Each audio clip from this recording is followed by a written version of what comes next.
வணக்கம். முனைவர் கி. ராம் கணேஷ். இன்றைக்கி நாம் பண்பாட்டு மானிடவியல் என்ற நூலிலிருந்து மொழியியல் சார்ந்த ஒரு பகுதியை பார்க்க போகிறோம். இந்த பண்பாட்டு மானிடவியல் என்ற இந்த நூலை படைத்தவர் முனைவர் சி. பக்தவச்சல பாரதி அவர்கள். இப்போது இந்த பண்பாட்டு மானிடவியல் நூல் மூலமாக மொழியியல் அப்படிங்கிறது எப்படி சொல்லப்பட்டிருக்கிறது அப்படிங்கிறத தெரிஞ்சுக்கலாம். மானிடவியலோட மற்றுமொரு முதன்மையான பிரிவு தான் மொழியியல் அப்படிங்கிறாங்க.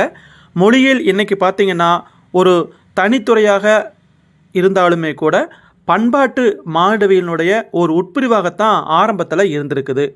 மொழியை பற்றிய ஆய்வுகள் மானிடவியல் ஆய்வுகளை காட்டிலும் காலத்தாலேயே முந்தியவை அப்படின்னு சொல்கிறாங்க. தொடக்க காலத்தில் மானிடவியல் களப்பணிகளில் மொழியியல் பற்றிய அறிவு முதன்மையாக தேவைப்பட்டது.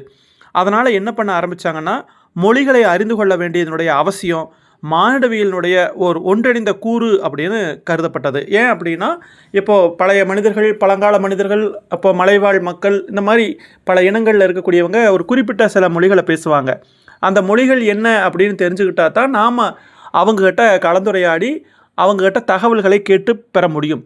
அப்போது மொழி தான் ஒரு மனிதனுக்கும் இன்னொரு மனிதனுக்கும் இடையில் ஒரு தொடர்பை ஏற்படுத்தக்கூடிய ஒரு கருவி. அதனால் அந்த மொழியை கற்றுக்கொள்வது அப்படிங்கிறது ரொம்பவுமே முக்கியமானதாக இருக்கிறது. அது மட்டும் இல்லாமல் சில மொழிகள் இன்றைக்கி என்ன ஆகுது அப்படின்னா இல்லாமல் போகக்கூடிய ஒரு சூழலையும் நம்ம பார்க்க முடியுது. அதுக்கு அவங்க என்ன சொல்கிறாங்கன்னு பாருங்களேன். இன்றைக்கி மானிடவியல் சார்ந்து மொழியியல் ஆராய்ச்சி பண்ணக்கூடிய சில பேர் வழக்கிழந்து இல்லாமல் போகக்கூடிய நிலையில் இருக்கக்கூடிய மொழிகளை பதிவு பண்ணி ஆராய்ச்சி பண்ணுறாங்க. ஏன்னா தொன்மை குடியினர் பல பேர் பண்பாட்டு மாற்றத்தினால அவங்களுடைய திணை பண்புகளையும் மொழியையும் அவங்க வேகமாக இழந்துக்கிட்டு வர்றாங்க. வேறு சிலர் என்ன பண்ணுறாங்கன்னா, உடல்சார் மானிடவியலாளரை போன்று கால பரிமாணத்துடன் கூடிய ஆய்வுகள்லையும் ஈடுபட்டுட்டு வர்றாங்க. உலக மொழிகள் எங்கு எவ்வாறு தோன்றின, அது காலந்தோறும் எப்படியெல்லாம் மாறி வந்திருக்கிறது, அப்போது இதையெல்லாம் ஆராய்ச்சி பண்ணுறாங்க. இந்த வகையில் பார்த்திங்கன்னா மொழியியல் அப்படிங்கிறது ஒப்பியல் அல்லது வரலாற்று மொழியியல் அப்படின்னு சொல்லப்படுது. அதாவது கம்பேரிட்டிவ் ஆர் ஹிஸ்டாரிக்கல் லிங்குவிஸ்டிக்ஸாக சொல்லப்படுகிறது. மற்றும் ஒரு சாரர் என்ன சொல்கிறாங்கன்னா, இக்கால மொழிகள் பார்த்திங்கன்னா அதோட அமைப்பிலும் பயன்பாட்டு நிலையிலும் எப்படி வேறுபட்டு காணப்படுகிறது அப்படிங்கிறத ஆராய்ச்சி பண்ணுறாங்க. இது விளக்க மொழியியல், அதாவது டிஸ்கிரிப்டிவ் லிங்குவிஸ்டிக்ஸ்னு வழங்கப்படும்னு குறிப்பிட்றாரு. மானிடவியல் மொழியியலாளர் சில பேர் மொழிகளுக்கு இடையில் இருக்கக்கூடிய வேறுபாடுகளை ஆராயறதை விட்டுட்டு அனைத்து மொழிகளுக்கும் பொதுவான அமைப்புகளை காண்பதில் ஈடுபடுறாங்க. இந்த மாதிரியான அந்த அணுகுமுறை மூலமாக மக்கள் அனைவரும் கருத்து புலப்படுத்தக்கூடிய முறையில் கொண்டிருக்கக்கூடிய பொதுவான அமைப்பு முறைகளை அறிய முடியுது அப்படிங்கிற தகவலையும் நம்ம தெரிஞ்சுக்க முடியுது.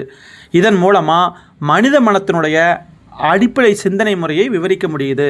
இந்த பிரிவு அமைப்பியல் மொழியியல், அதாவது ஸ்ட்ரக்சரல் லிங்குவிஸ்டிக்ஸ் அப்படின்னு சொல்லப்படும் அப்படின்னு குறிப்பிடுறாங்க. ஒரு சாரார் என்ன பண்ணுறாங்கன்னா, மேற்கூறிய நிலையிலிருந்து மாறி பேச்சு வழக்கில் மொழி எவ்வாறு பயன்படுகிறது அப்படிங்கிறத ஆராய்ச்சி பண்ணுறதுல ஈடுபடுறாங்க. இந்த மாதிரியான மொழியியல் என்ன சொல்கிறாங்கன்னா சமுதாய மொழியியல், அதாவது சோசியோ லிங்குவிஸ்டிக்ஸ் அப்படின்னு சொல்கிறாங்க.